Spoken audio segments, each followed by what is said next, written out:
अस्सलाम वालेकुम रहमतुल्लाहि व बरकातुहू। आज हमारा टॉपिक इस्लाम और फॉरेक्स ट्रेडिंग के हवाले से है, ऑनलाइन ट्रेडिंग बिजनेस के हवाले से है। सबसे पहले इस वीडियो को शुरू करने से पहले कि मेरे पास कोई इख्तियार नहीं है कि मैं किसी भी चीज़ के ऊपर फतवा दूँ, लेकिन बदकिस्मती से हमारे उलमा कराम ज़्यादातर जो हैं वो ऑनलाइन काम करते नहीं हैं, तो उनके पास इन्फॉर्मेशन नहीं है। आपने कोई भी फतवा लेना हो, कोई भी मालूमात लेनी है, तो ये वीडियो उलमा की नज़र से गुजार कर उलमा से बात करेंगे तो आपको अच्छा लगेगा, आपको उलमा को इस हवाले से एजुकेशन मिल जाएगी।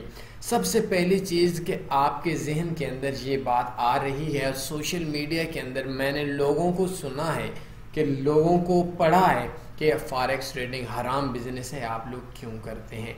आज हम लोग इस चीज़ के ऊपर बड़ी तफसील से बात करते हैं कि ये हराम है, हलाल है, लेकिन कुछ हकाइक ऐसे होंगे जो शायद आपका भी दिल दुखे, मैं भी गलत करता हूँ, आप भी गलत करते होंगे, लेकिन इन हकाइक के ऊपर हम लोगों को हकाइक को तस्लीम करना होगा। सबसे पहली चीज़ कि आप ये वीडियो देख रहे हैं तो आप चाहते क्या हैं? क्या फॉरेक्स ट्रेडिंग को हराम बिजनेस बनाना चाहते हैं? बना लेंगे। फॉरेक्स ट्रेडिंग को हलाल बिजनेस करना चाहेंगे, कर लेंगे। लेकिन ये चीज़ मैं आप लोगों को शुरुआत में बोल देता हूँ कि आप लोगों में से 99% लोग ऐसे होंगे जो लोग फॉरेक्स बिजनेस में इस्लाम के ऊपर अमल करने पे नहीं आएंगे, बल्कि उनका मकसद उनका कोई भी करीबी बंदा, करीबी दोस्त, करीबी रिश्तेदार ये काम करता होगा और उन्होंने ये साबित करना होगा, उसका दिल तोड़ना होगा, लोगों को बताना होगा कि ये एक हराम बिजनेस कर रहा है। और उस बिजनेस के अंदर अगर आप लोग नाकाम थे, कामयाब बनना चाहते हैं, कामयाब बन नहीं सकते, तो आपकी ख्वाहिश ये है कि मैं अपनी नाकामी को शरीयत के मुताबिक, शरीयत के लिबादे में ओढ़ दूँ। अगर आप ये चाहते हैं कि आप शरीयत के मुताबिक जो चीज़ जायज़ है, जो चीज़ नाजायज़ है, उसके ऊपर अमल करें, तो इस वीडियो के इख्तिताम तक आपको जायज़ और नाजायज़ के मामलात के ऊपर वो सारी चीज़ें ज़ाहिर हो जाएंगी, लेकिन आप अमल नहीं करेंगे, क्योंकि 99% लोग इस्लाम के ऊपर अमल करना नहीं चाहते, बल्कि अपनी नाकामी को शरीयत के लिबादे में छुपाने के लिए ये हराम हलाल का उन्होंने मसला उठा रखा है। या जो लोग काम करने, किसी का कोई करीबी रिश्तेदार है, या इस तरह का अपनी ज़हनी सुकून के लिए ये काम करना चाहते हैं। अगर आप शरीयत के मुताबिक काम करना चाहते हैं, ये ट्यूटोरियल आपके काम का है। अगर नहीं, किसी को सिर्फ दबाना है, किसी को सिर्फ नीचे दिखाना है, फिर भी आप देख सकते हैं, लेकिन फिर आपका कोई हल नहीं है। सबसे पहली चीज़ कि फॉरेक्स हराम क्यों है। फॉरेक्स के हराम के अंदर कुछ पॉइंट्स पे बात की जाती है। आप कोई भी चीज़ को हराम बोलते हैं, हलाल बोलते हैं, तो बताया जाता है कि ये हराम इस वजह से है, हलाल इस वजह से है। तो इस चीज़ के अंदर भी हम लोग बात करते हैं। सबसे पहली चीज़ कि मैं आपको आज के इस ट्यूटोरियल के अंदर एक बात बोलूँगा कि वाई फॉरेक्स ट्रेडिंग हराम। पहली चीज़ मैंने आपसे बात की, why, what do you want, आप क्या चाहते हैं, हराम चाहते हैं, हलाल चाहते हैं, ये सोच लें। दूसरी चीज़ कि फॉरेक्स हराम क्यों है। तीसरी चीज़ फॉरेक्स हलाल क्यों है। चौथी नंबर पे आज हम कुछ कहानियों, तारीख में जाएंगे, तारीख के हेर फेर को हम लोग अपनी नज़र से देखेंगे। पाँचवें नंबर पे mobile, Facebook, YouTube, TV, internet, ये गेम वाली ऐप्स, इनके ऊपर बात करेंगे। और छठे नंबर पे फॉरेक्स से हटकर हम जिन चीज़ों के ऊपर हम लोगों को फॉरेक्स हराम बोला गया है, उन चीज़ों को अपनी लाइफ के ऊपर देखेंगे। आज से कुछ अरसा पहले की बात है, जिस टाइम के ऊपर शरीयत के मुताबिक या उस दौर के अंदर हम लोगों को दिरहम और दीनार की बात होती थी। कुछ अरसे के बाद हमारा मुआशरा एक दूसरे को, इंसान को नीचा दिखाते हुए आया, और उन्होंने क्या किया कि रुपया निकाल दिया, डॉलर निकाल दिया, कागज़ की करेंसी निकाल दी। इससे पहले ये चीज़ होती थी कि जिस टाइम के ऊपर एक दिरहम था, दीनार था, सोने का सिक्का होता था, पूरी दुनिया की करेंसी एक ही होती थी। लेकिन आज अमेरिका की करेंसी पावर में है, कुवैत की करेंसी और पावर में है, पाकिस्तान की करेंसी डाउन है, इंडिया की करेंसी डाउन है, बांग्लादेश की करेंसी डाउन है, यूरो करेंसी ऊपर है, पाउंड करेंसी और ऊपर है, ऑस्ट्रेलिया डॉलर दरमियान में है, न्यूजीलैंड डॉलर दरमियान में है, कैनेडियन डॉलर दरमियान में है, चाइना की करेंसी दरमियान में है। तो ये करेंसी में पूरी दुनिया ने इंसान ने इंसान को नीचा दिखाने के लिए कागज़ की करेंसी दी। शुरू के अंदर ये हुआ था कि इसके ऊपर कायद आज़म की तस्वीर थी, तो कायद आज़म की तस्वीर के ऊपर उलमा के दरमियान में इख्तिलाफ हुआ था कि तस्वीर चूँकि हराम है और शरीयत की रोशनी के अंदर किसी भी बंदे का जो पिक्चर थी वो पिक्चर हम लोग अपने घर में रखेंगे तो उस टाइम के ऊपर आप लोग उस घर में रहमत के फरिश्ते नहीं उतरेंगे। लेकिन आहिस्ता आहिस्ता वो वक्त मुझे आज याद है, हालांकि मैं तो इतना अरसा नहीं गुजरा, जिस टाइम के ऊपर फतवा लगा हुआ करता था कि अगर एक नोट पाकिस्तान किसी नमाजी की जेब के फ्रंट वाली जेब के अंदर होगा उसकी नमाज नहीं होगी। लेकिन आज उस फतवे को शायद ही कोई बंदा देखता होगा या हैरान होते होंगे आप लोग कि ये कैसी चीज़ है कि 1 रुपया या 10 रुपये या 50 रुपये जिसके आगे कायद आज़म की तस्वीर होगी, उस तस्वीर को अगर हमारे फ्रंट वाली जेब में आगे वाली जेब में होगा हमारी नमाज नहीं होगी। शायद आज इस फतवे को हम लोग भूल चुके हैं। मोबाइल कैमरा के हवाले से शरीयत के अंदर अल्लाह आलम जायज़ है नहीं है, लेकिन मुझे वो वक्त याद है आज जिस वक्त तो आज से तकरीबन 8 साल 9 साल पहले सऊदी अरब के अंदर कोई बंदा मक्का के अंदर कैमरे से पिक्चर बना रहा होता था तो उधर के जो शुरते थे वो कैमरे वाला मोबाइल छीन लेते थे।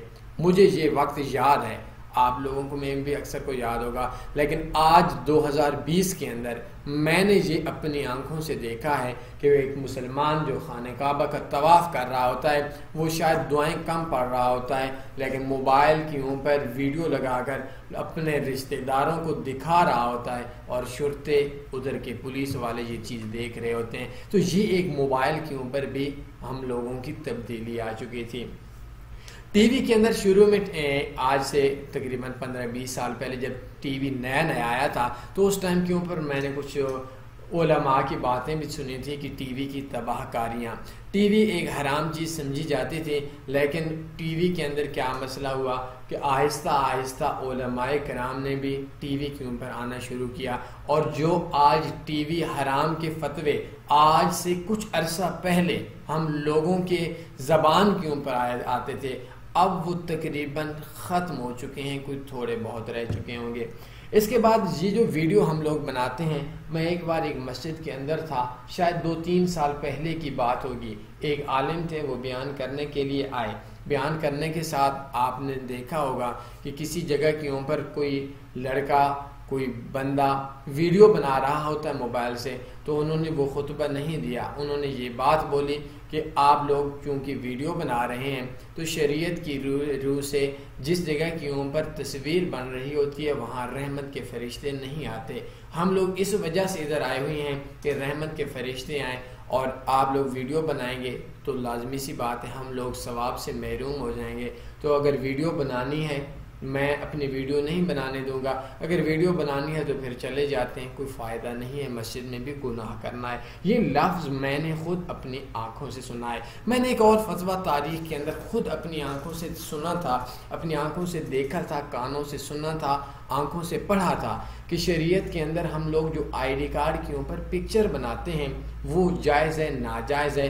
पासपोर्ट की पिक्चर की जब बात हुई थी तो मैंने ये चीज़ें भी सुनी थी, देखी थी कि कहने वाले कहते थे कि उम्रा वाला शख्स जो उम्रे पे जा रहा है तस्वीर चूँकि हराम है वो शख्स नहीं जाएगा, अगर वो शख्स हज पे जाता है तो हज चूँकि फ़र्ज़ है वो पिक्चर बना सकता है। लेकिन आज ये सारी चीज़ें तब्दील हो चुकी हैं, टेक्नोलॉजी के अंदर आ चुकी हैं। तो ये एक तारीख़ है, इस तारीख़ को हम लोगों को लाजमी सी बात है देखना पड़ेगा। इसके बाद हम लोगों का टॉपिक है कि फॉरेक्स हराम क्यों है। फॉरेक्स के अंदर हम लोगों को 4 चीज़ों पे बात की जाती है। सबसे पहले कि फॉरेक्स में लीवरेज हराम है। दूसरी चीज़ कि हमारे पास एक्सेस नहीं है कि हम लोग कोई भी चीज़ है, कोई भी माल है वो हमारी गिरफ्त के अंदर नहीं है। तीसरी चीज़ कि हम लोगों की मार्केट के अंदर रियल रेट नहीं होता बल्कि एक फेक रेट शो हो रहा होता है और उस रेट के ऊपर हम लोगों को नफ़ा या नुकसान होता है, ये कोई रियल मार्केट नहीं है। और आज का चौथा जो टॉपिक है वो इसके अंदर ये टॉपिक है कि फॉरेक्स में स्वैप चार्जेस, स्वैप सूद को बोलते हैं फॉरेक्स में। किसी काफिर से भी पूछें कि इससे स्वैप चार्जेस, तो वो बोलेगा कि हम मुसलमानों को इस्लामिक अकाउंट बगैर सूद वाला देते हैं। तो स्वैप पे हम लोग बात नहीं करते। लीवरेज का मतलब ये है कि आप लोगों को आपके इन्वेस्टमेंट से ज़्यादा का बिजनेस का एक्सेस देना। आपके पास 10 लाख रुपया मौजूद है, आप 1 करोड़ रुपए का बिजनेस का एक्सेस कोई बंदा आपको देता है, वो हराम कहलाता है। मैं ये नहीं कहूँगा कि लीवरेज हलाल है, लेकिन मैं ये बात ज़रूर कहूँगा कि आज पाकिस्तान के अंदर जितनी भी एजेंसियाँ हैं, पाकिस्तान के अंदर जितना भी काम हो रहा है, आप घी की एजेंसी ले लें, आप पेप्सी या कोई इस तरह की एजेंसी ले लें, आप लोग चीनी की एजेंसी ले लें, आप लोग खाद की एजेंसी ले लें, आप लोग किसी भी चीज़ की कोई भी एजेंसी ले लें, उसके अंदर आपको एक सिक्योरिटी जमा करानी पड़ती है। 10 लाख जमा कराएंगे, 50 लाख का माल आपको दे दिया जाएगा। आपको हर वीक में, हर दूसरे दिन, हर 10वें दिन, हर महीने बाद आप लोगों को वो पैसा जो आपने कमाया वो वापस करना पड़ेगा, प्रॉफिट आपका होगा। तो एक लीवरेज बोलते हैं हमारे माल से ज़्यादा कि हम लोगों को बिजनेस के ऊपर एक्सेस देना।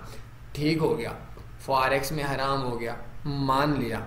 ये भी बोले ना पाकिस्तान के अंदर एजेंसी लेना हराम है, पाकिस्तान के अंदर खाद की एजेंसी लेना हराम है, पाकिस्तान के अंदर टेलीनार की फ्रेंचाइज लेना हराम है, पाकिस्तान के अंदर जितना भी बिजनेस हो रहा है उस बिजनेस के अंदर से ज़्यादा अगर वो माल या ज़्यादा आप बिजनेस कर रहे हैं तो वो हराम है। अगर लीवरेज हराम है, ऑनलाइन बिजनेस हराम हो गया, ऑफलाइन बिजनेस को भी हजूर वाला हराम करार दे देना। अगर लीवरेज इस वजह से हराम है कि लीवरेज ऑनलाइन बिजनेस है, फिर तो कोई बात नहीं है। लीवरेज हराम तब होती है, लीवरेज का मतलब ये है कि आपकी इन्वेस्टमेंट से ज़्यादा का आपका बिजनेस करना पाकिस्तान में हर जगह के ऊपर हो रहा है।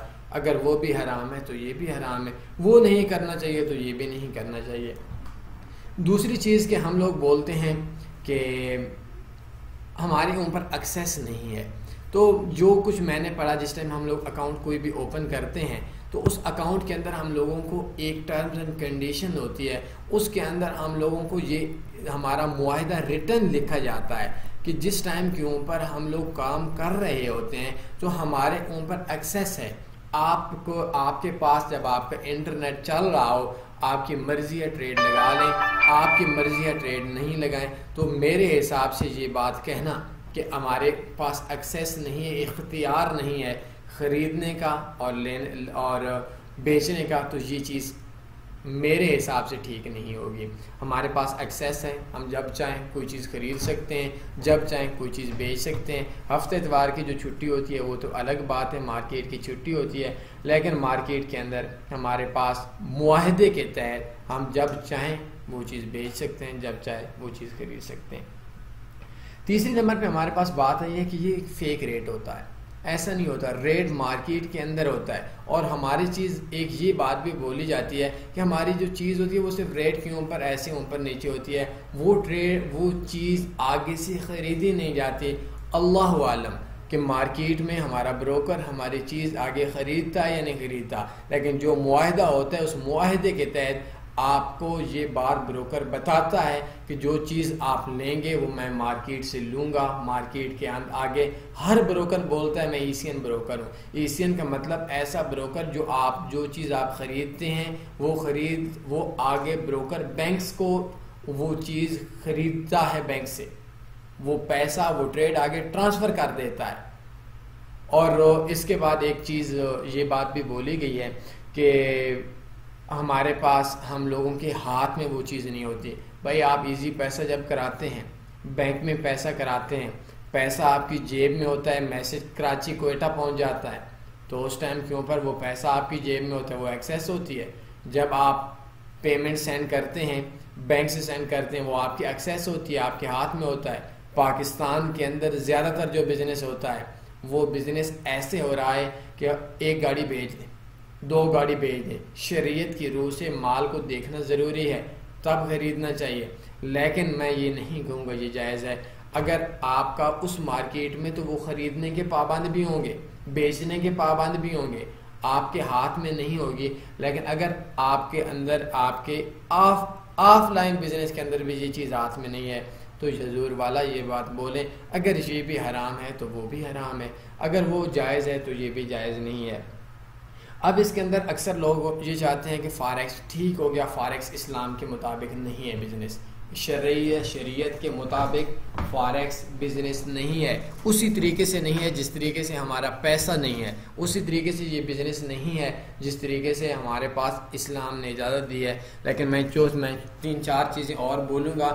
इस्लाम के अंदर शायद फॉरेक्स का तो रोला हो, फॉरेक्स बिजनेस है, जुआ नहीं है, फॉरेक्स में सूद नहीं है, फॉरेक्स एक कारोबार है, जुआ नहीं है, ये कन्फर्म बात है। और फॉरेक्स के अंदर आप लोग स्वैप चार्जेस जो देते हैं सूद में आता है, वो मुसलमानों के लिए स्वैप फ्री है। तो स्वैप फ्री अकाउंट के ऊपर काम करना, उसके अंदर हम लोग उसको इस्लाम के मुताबिक सूद से पाक बोल सकते हैं। लेकिन चलें मान लिया फॉरेक्स में आपकी चीज़ें मान ली कि फॉरेक्स आपके मुताबिक नहीं है, शरीयत के मुताबिक, तो मुझे ये बात कहने दें कि मैंने मोबाइल के ऊपर सबसे बड़ा, मैंने खुद आज से 3 साल पहले एक फतवा पढ़ा था कि कैमरे वाला मोबाइल बेचना, कैमरे वाला मोबाइल ख़रीदना, कैमरे वाले मोबाइल को सेट करना हराम है। तो आप भाई क्यों कर रहे हैं? दूसरी चीज़ यूट्यूब, अगर आप इमाम काबा की तिलावत भी सर्च करें तो आपके यूट्यूब के ऊपर जो ऐड आएंगे वो ऐड, उनके अंदर एक किस्म के पोरन और नंगी औरतों की तस्वीरें आएंगी। है कोई भी ऐसा बंदा, जो बंदा यूट्यूब के ऊपर वीडियोस देखता है और वो बंदा बोल दे कि मैं उन औरतों को नहीं देखता, कि जिनका बेपर्दा औरतों को नहीं देखता, वो बंदा झूठ बोलता है। शरीयत में किसी भी आलिम से पूछ लें, किसी भी शाह से पूछ लें, किसी भी मसलक वाले से पूछ लें, यूट्यूब के ऊपर इन वीडियोस को देखना हराम करार देगा। तो चूँकि इनसे बचना नहीं है तो आप फॉरेक्स छोड़ दें, यूट्यूब देखना भी छोड़ दें। आप कहेंगे नहीं यूट्यूब खैर है, कोई मसला नहीं, ये गुनाह मैं कर लेता हूँ। आप नहीं छोड़ेंगे क्योंकि आपको तस्कीन चाहिए, आपको एक दूसरों को मार देने के लिए दे रहे हैं, आप यूट्यूब छोड़ दें।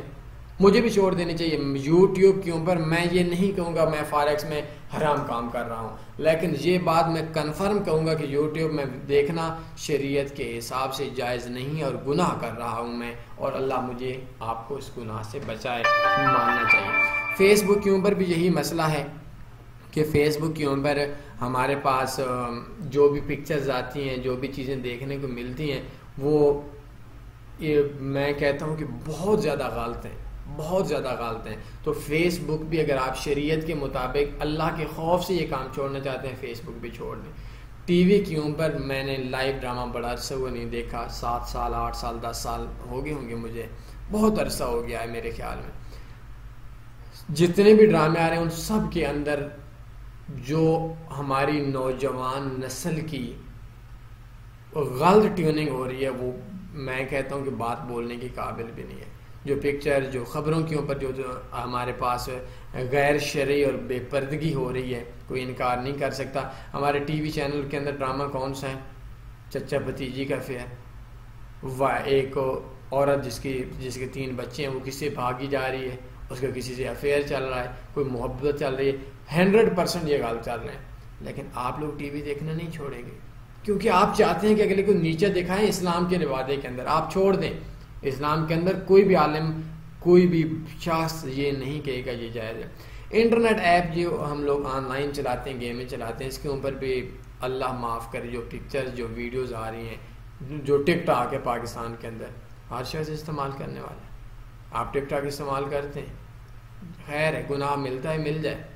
टिकटॉक के ऊपर फहाशी आप देखते हैं क्योंकि आप फॉरेक्स को शरीयत के लिबादे में ओढ़ना चाहते हैं।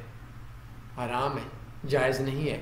मैं नहीं बोलता फॉरेक्स को छोड़ें, लेकिन फॉरेक्स पे शायद सवाल होगा कि जायज़ है या नाजायज़ है, लेकिन टिकटॉक देखना, ये गलत औरतें देखना, ये कन्फर्म नाजायज़ हैं। अल्लाह के खौफ से करना है तो इनको छोड़ दें। इसके बाद हम अपने आखिर के ऊपर कुछ बिजनेस बता रहा हूँ। हमारे कपड़ों की दुकानों के ऊपर जाएं जो बेहुदा और गलत किस्म की पिक्चर्स लगी हुई हैं, वो कोई आलिम भी जायज़ नहीं कहेगा। आप बोल दें भाई ये भी नाजायज़ है। इजी पैसा में आप लोग एक जगह से दूसरी जगह पैसा भेजते हैं, मैंने खुद फतवा पढ़ा है कि जायज़ है, क्योंकि ये टेक्नोलॉजी की गेम है।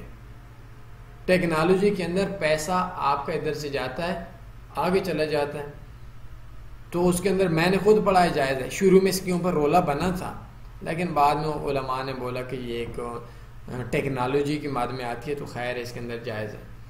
इसके बाद हमारे पास है कि हमारा दुकानदार जब कर्ज देता है, ये फ़र्ज़ है कि 3, मेरे ख्याल में ये 3 गवाहों की मौजूदगी में दस्तखत होने चाहिए। 99% हमारा ताजिर जिनको कर्ज देता है वो कर्ज उनको कोई गवाह नहीं लाता। मैं जब अभी तो काफ़ी अरसे हुआ बिज़नेस नहीं किया, वैसे जब मैं बिज़नेस करता था तो मैंने कभी लिखा भी नहीं था। लिखना हालांकि फ़र्ज़ है, गलत करते हैं तो लिखना भी चाहिए।